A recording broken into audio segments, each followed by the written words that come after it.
امام علی مقام کرب و بلا میں گئے، جام شہادت نوش کیا۔ کوئی سنی ہو، وابی ہو، شیعہ ہو، کسی مسلک کا بندہ ہو، مسلمان ہو یا غیر مسلم بھی، اس میں سب کی متفقہ بات ہے کہ جب آپ کی گردن مبارک اتار دی گئی، سر نیزے پہ چڑھا دیا گیا، تو تلاوت قرآن کریم جاری تھی۔ آپ نے اس حالت میں قرآن نہیں چھوڑا۔ ہم ان کا نام لیتے ہیں، اپنے بچوں کے نام ان پہ نام پہ رکھتے ہیں، محبت حسین کے دعوے کرتے ہیں، لیکن ہم قرآن سے اتنا دور ہو گئے کہ اب مسلمانوں کی حالت یہ ہے کہ ان کے کسی گھر میں اگر قرآن پڑھا جائے لوگوں کو شک پڑتا ہے کہ فوت کی تو نہیں ہوگی۔ ہم قرآن سے اتنا دور ہو گئے۔ ہمارے بزرگ ان کی حالت یہ تھی تو فرماتے تھے کہ اگر ہمیں کوئی چیز ڈھونڈنی ہوتی تو ہم قرآن سے پوچھتے کہ تمہاری چیز کدھر پڑی ہے۔ غالباً حضرت علی کرم اللہ وجہہ کا قول ہے کہ میری اونٹ کی اگر رسی بھی گم ہو جائے وہ بھی میں قرآن سے پوچھوں گا کہ میری اونٹ کی رسی کدھر پڑی ہے۔ اسی طرح حضرت امام زین العابدین آپ کرب و بلا میں گئے، واپس آئے، قید و بند کی صحبتیں ہوئیں۔ آپ کی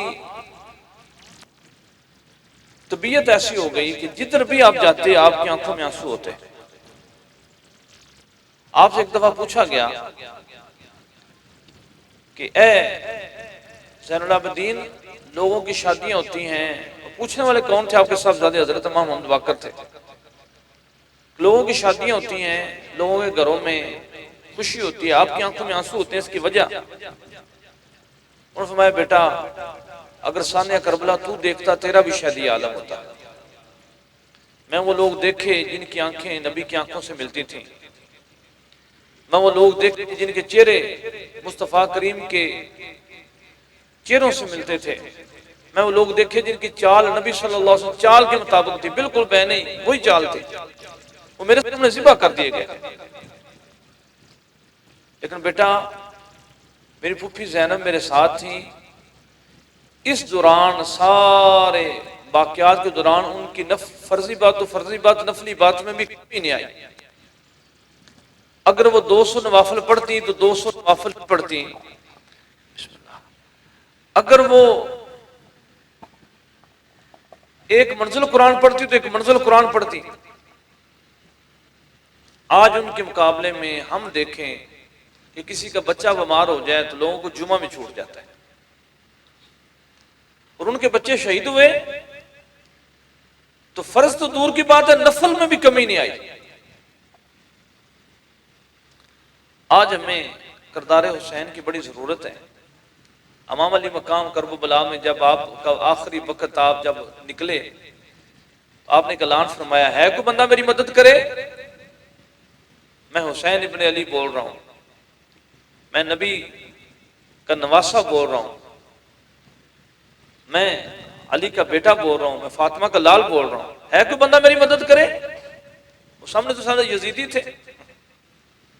آپ کا یہ اعلان جو تھا یہ قیامت تک کا لوگوں کے لیے ہے کہ جب بھی دین کو ضرورت پڑے،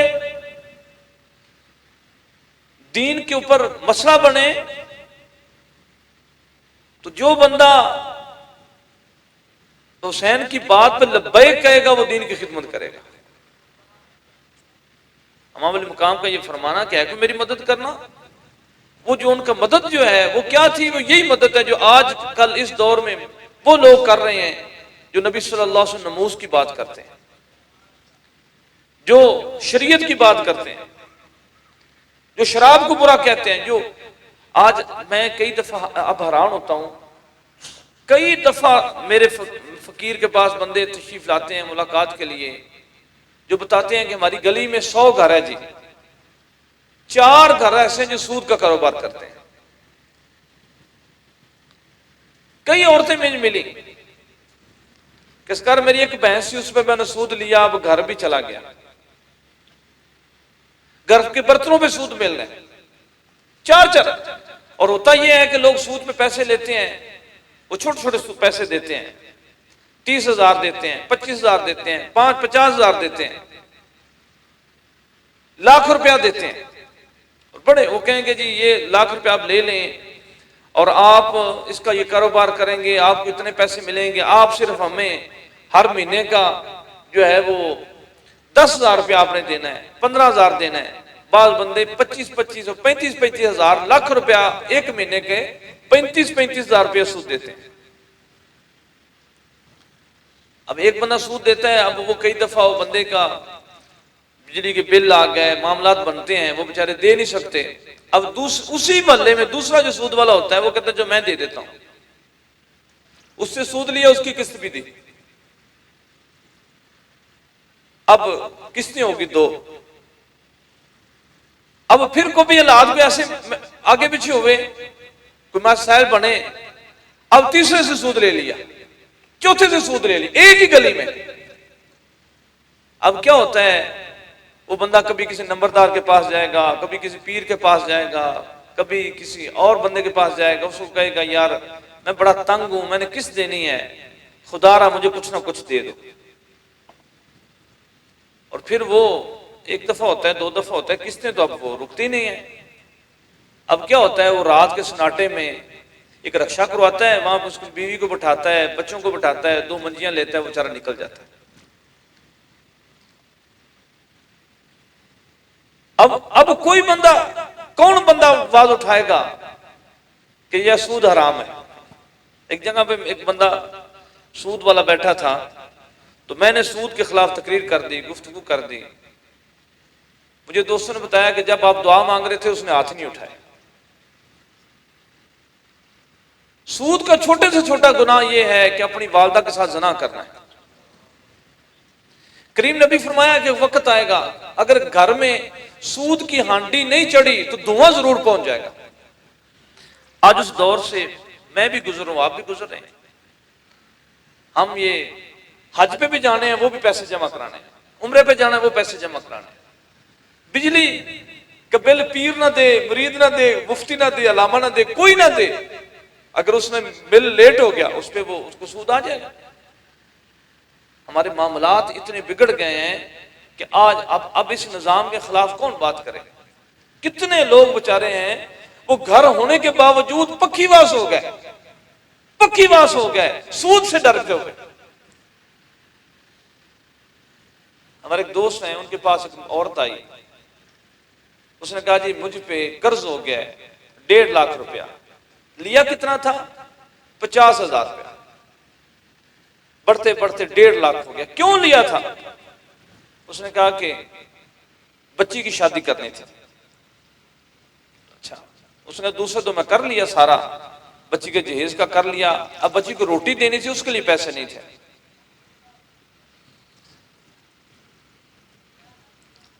روٹی، شادی کی روٹی ایک ہی ہے، کتنی روٹی ہیں؟ ایک روٹی، ایک روٹی، بالکل ایک روٹی، صرف شادی کی ایک روٹی ہے، وہ بھی ولیمہ ہے۔ آج سکا بھائی اپنے بھائی کے گھر برات لے کے جاتا ہے، اس کو کہتا ہے مجھے کچھ دینا لینا نہیں، الگ سب کچھ لیتے ہیں، لیکن تو نے کیا کرنا ہے، روٹی چنگی دے دے۔ لوگ پس گئے، لوگوں کے خون نکل گئے، لوگوں کی رسومات جو ہیں ان کے منہ کے اندر کنجالا ڈال کے پیچھے سے خواہشات کے کوڑے سے مار رہی ہیں، لوگوں کو زخمی کر رہی ہیں، لوگ خون بخون ہو گئے۔ کتنے بچے ہیں جو پیدا ہونے سے پہلے ماں کے پیٹ میں ہوتے ہیں تو وہ مقروض ہو جاتے ہیں۔ ویسے تو ہمارا پورا ملک ایسا ہے، پورا ملک ایسا ہے کہ جو بندہ پیدا ہوتا ہے وہ بتاتے ہیں پتہ نہیں 1 لاکھ اور کتنے پیسے وہ قرض لے کے ماں کے پیٹ سے باہر آتا ہے۔ یہ قرض ہماری حکومتوں نے جیسے کیا، عیاشیاں کون کر گئے، شرابیں کون کر گئے، اور موچی کا بچہ، ریڑھی والے کا بچہ پھنس گیا، وہ اس پہ سود آ رہا ہے، وہ ٹیکس چلتے چلتے کہاں تک پہنچ گئے۔ تو پیغام حسین یہ ہے کہ ہم طریقہ مصطفیٰ اپنائیں۔ یہ نہیں ہے کہ اکٹھے ہو گئے، جناب دال کھا لی، اس کے بعد جناب روٹی کھا لی، رستے میں باتیں کرتے گئے۔ مولوی صاحب تقریر بڑی اچھی کی ہے، شاہ صاحب بڑا بیان کیتا ہے جی، بڑا انجوائے ہے۔ پیغام حسین یہ ہے کہ طریقہ نبوی اپنایا جائے، طریقہ یزیدی نہ اپنایا جائے۔ ایک لطیفہ ہے، ہمارے ایک دوست تھے، وہ بڑا اہتمام کرتے تھے یاد حسین کا. میرے تو نہیں دوست تھے، میرے ایک دوست کے تعلق واسطے تھوڑے تھے. بڑا حسین امام علی مقام کے بڑی یادیں کرتے، بہت زیادہ یاد کرتے.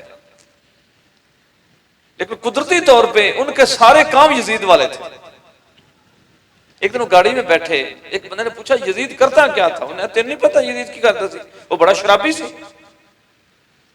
وہ استغفر اللہ، فلاں گناہ کرتا تھا، فلاں گناہ کرتا، فلاں گناہ کرتا، فلاں گناہ کرتا، وہ سارے گناہ گنائے. وہ بندہ اس کا منہ دیکھ کے کہتا ہے یار وہ تو سارے گناہ تیرے چلے. اس نے کہا اللہ، اس نے کہا واقعی. انہیں پھر تم اتنا یاد حسین یاد حسین یاد حسین کرنا تو کردار تو سارے یزیدی نے. آج ہمارے ہاں کردار یزید بڑے ہو گئے. اسلام نے کوئی ایسی چیز نہیں پیدا فرمائی، اللہ پاک نے کوئی ایسی چیز پیدا نہیں فرمائی حرام جس کے مقابلے میں اللہ نے حلال وافر نہ پیدا کیا. کوئی بندہ کھڑا ہو کے کہے کہ فلانی شے حرام ہے، اس کے متعلق کیا چیز ہے، اس کے مقابلے میں کیا چیز ہے. اللہ نے اس کے مقابلے میں حلال چیزیں بہت زیادہ پیدا فرمائی. شراب کیا ہے جی؟ شراب کیا ہے؟ حرام. اس کے مقابلے میں دودھ ہے، لسی ہے، مشروبات ہیں، ارکیات ہیں، طرح پتہ نہیں کتنی نعمتیں. سور کیا ہے جی؟ حرام. اس کے مقابلے میں گائے، بھینسیں، ہرن، بکرے، چھترے، بٹیرے، تتر، پتہ نہیں کیا کیا حلال ہے.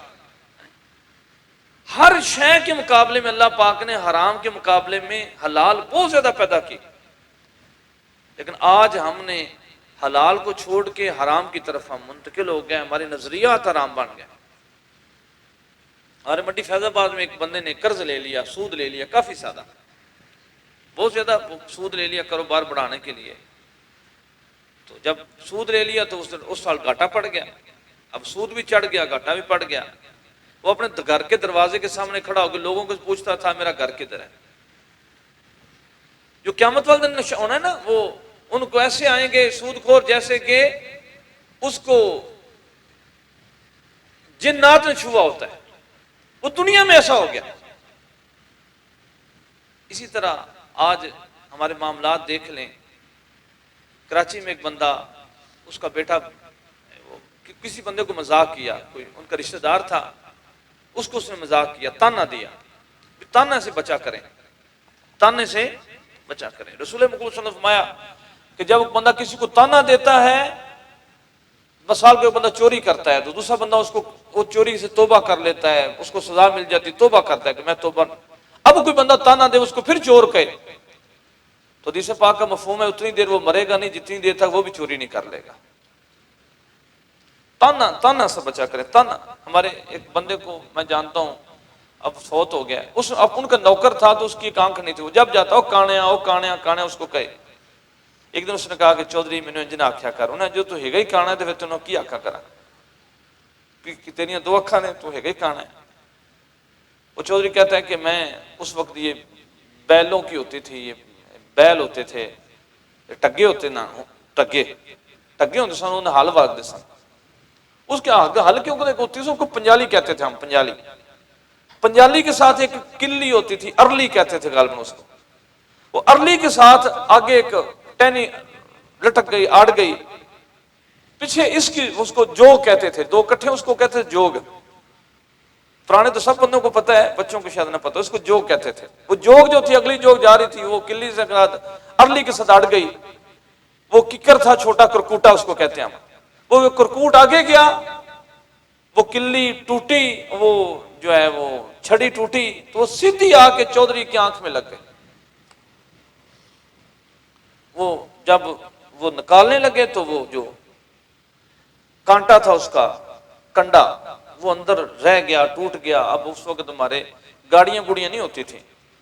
ٹانگا جو آیا ان کے پیچھے جناب لاہور لے کے گئے. ڈاکٹروں نے کہا جی آنکھ ضائع کرنی پڑی، آنکھ ضائع ہو گئی.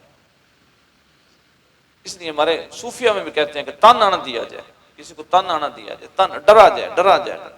وہ کراچی میں بندہ تانا دیتا. ایک بندے کو کہا تیرا تو انجے، اس کا اپنے بیٹے کو کینسر ہو گیا. وہ کہتے ہیں کہ مہینے کا پتہ نہیں 5 لاکھ کا ٹیکہ لگتا تھا، مل آنر بندہ تھا، بڑے اس کو 5 لاکھ دینے میں مشکل نہیں تھی، لیکن بیٹے کے اوپر توجہ دینا، اس کا خیال رکھنا، بچہ کرائے۔ اب جس کا بچہ نہیں ہے اس کو پتا ہو جی، وہ جس کا بچہ نہیں ہے، جس کا بچہ ہے اس کو پتا ہوتا ہے بچہ کیا ہے، جس کا بچہ نہیں اس کو کیا پتا ہے بچہ کیا ہوتا ہے، پھر بچہ ہائے کرے۔ اس لیے جس پیر کا مرید نہیں ہے اس کو کیا پتا ہے کہ مرید کیا ہوتے ہیں، جن سے تعلق واسطہ ہوتا ہے، دلچسپی ہوتی ہے، تو وہ بچہ روئے، باپ اس کے اوپر رہے، فیکٹریاں بند ہو گئیں، حتیٰ کہ ایک وقت ایسا آیا اس نے جس دن پہلے دن زکوٰۃ لی، زکوٰۃ پہ ایک وہ جو فرم زکوٰۃ دیتی سے ان سے کہا کہ میں زکوٰۃ میں مجھے دیں، میرا معاملہ خراب ہو گیا، زکوٰۃ لی، اللہ اکبر، اسی دن اس کا بیٹا بھی فوت ہو گیا۔ اس لیے دوستو پیغام حسین جو وہ یہ ہے کہ ہم نبی صلی اللہ علیہ طریقہ اپنائیں اور سارے یزیدی پروگرام جو ہیں ان کو چھوڑ دیں، اس سے بچیں۔ حالات بڑے عجب ہو گئے، واقعات بڑے ہو گئے، لیکن کوشش جو ہے وہ جاری رکھیں۔ بس عجب معاملات ہو گئے۔ آج ہمارے یونیورسٹیاں، کالجز ہر سال 1 لاکھ بندہ کمیونسٹ پیدا کر رہے ہیں جو اللہ کو نہیں مانتے۔ اب وہ بندے جب وہ افسر بنتے ہیں، کرسیوں پہ بیٹھتے ہیں، تو انہیں کیا پتا ہو کہ حسین کیا ہے، انہیں کیا پتا ہو کہ یزید کیا ہے؟ وہ کہتا ہے، وہ پوچھتے ہیں بچے، ہمارا ایک دوست ہے وہ کہتا ہے میرا بچہ میرے ساتھ باہر نکلا تو مارکیٹ بند تھی، پوچھا کہ ابو مارکیٹ کیوں بند ہے؟ میں کہ بیٹا 10 محرم ہے۔ 10 محرم کو کیا ہوا ہے؟ اس کے امام علی مقام شہید ہوئے ہیں۔ اس نے کیا امام علی مقام کون ہے؟ امام حسین ہے۔ انہیں حسین کون ہے؟ ہمارے پاس ایک بچہ اعتکاف بیٹھا، 12ویں کلاس کا اسٹوڈنٹ، اعتکاف اس نے کیا، دوسرے یا تیسرے نے کہتا ہے کہ سرکار یہ ابو بکر صدیق کا نام لیتے ہیں، عمر کا نام لیتے ہیں، یہ کون ہے؟ اس کو بتایا کہ اس نے کہا واللہ مجھے نہیں پتا تھا کہ یہ نبی صلی اللہ علیہ وسلم کے خلیفہ ہیں یا نبی صلی اللہ علیہ وسلم کے جانسار ساتھی ہیں۔ تو اب ہم بڑا زیادہ دور نکل گئے، لیکن واپس آ، تو جو کچھ بھی ہے واپس آ، تو نے اگر 100 دفعہ توبہ توڑ لی ہے پھر بھی واپس آ جا، تو بت پرست و کافر ہو گیا پھر بھی واپس آ جا، اللہ کی بارگاہ نا امیدی کی بارگاہ نہیں ہے، تو واپس آ جا۔ بس جب تو توبہ کرے گا تو تجھے جھڑکا نہیں جائے گا۔ توبہ جب کرتا ہے تو اس معاملے میں علماء فرماتے ہیں کہ نبی صلی اللہ علیہ وسلم جب بندہ توبہ کرتا ہے تو اللہ کو اتنی خوشی ہوتی ہے، مثال دی نبی صلی اللہ علیہ وسلم خوشی سمجھانے کے لیے کہ جیسے صحرا کے اندر کسی بندے کا اونٹ گم ہو جائے اور پھر اس کو وہ نا امیدی ہو جائے کہ اب اونٹ نہیں ملنا، پھر اونٹ ملے، اتنی خوشی ہو جائے کہ وہ کہے کہ اے میرے بندے میں اللہ تجھ پہ راضی ہو گیا۔ نبی صلی اللہ علیہ وسلم جتنی اس بندے کو خوشی ہوتی ہے، زبان لڑکھڑان لگ پڑے، اس سے زیادہ خوشی اللہ کو ہوتی ہے جب بندہ توبہ کرتا ہے بلا کیف، کیونکہ اللہ رب العالمین ذات پہ زمانے نہیں گزرتے، زمانے کے ہم محتاج ہیں، لیکن اللہ کی ذات بلا کیف اس کو خوشی ہوتی ہے جب بندہ توبہ کرتا ہے، جب بندہ توبہ کرتا ہے تو پھر اللہ کو خوشی ہوتی ہے۔ آج کسی کے بیٹے کی ماں کے ساتھ صلح ہو جائے کتنی خوشی ہوتی ہے۔ کدی بیٹا باپ دے پیراں نوں چوم لوے، ابا مینوں معاف کر دے، پیو دی کی حالت ہوندی؟ ایسے پیو لکھ جمع ہو جان تے اللہ رب العالمین پیار دا مد مقابل نہیں ہو سکتے۔ ماواں لکھ جمع ہو جان اللہ دے، دیکھو ایک بندے نے یار داتا صاحب رحمۃ اللہ کتنی کوئی عبادت کیتی ہونی، اتنے رنگ اللہ نے لائے کہ 976 سال ہو گئے نے، ہر وقت داتا دربار تے لنگر چلدا پیا، اتنی تو عبادت نہیں کی ہوگی۔ بندہ تھوڑا کرتا ہے لیکن مالک پھر اپنے حساب سے عطا فرماتا ہے، تو بندہ تھوڑا کرتا ہے، اللہ اپنی بارگاہ سے عطا فرماتا ہے۔ تو اس لیے ہمیں یہ جو دن ہیں ان کو مد نظر رکھتے ہوئے ہم سارے اکٹھے توبہ کرتے ہیں، میں بھی فقیر توبہ کرتا ہوں، آپ بھی توبہ کریں، بلکہ میرے لیے دعا کریں اللہ پاک میں فقیر کے صغیرہ و کبیرہ گناہ معاف فرمائے، اور اللہ پاک آپ کے صدقے ہم سب کے کبیرہ گناہ معاف فرمائے۔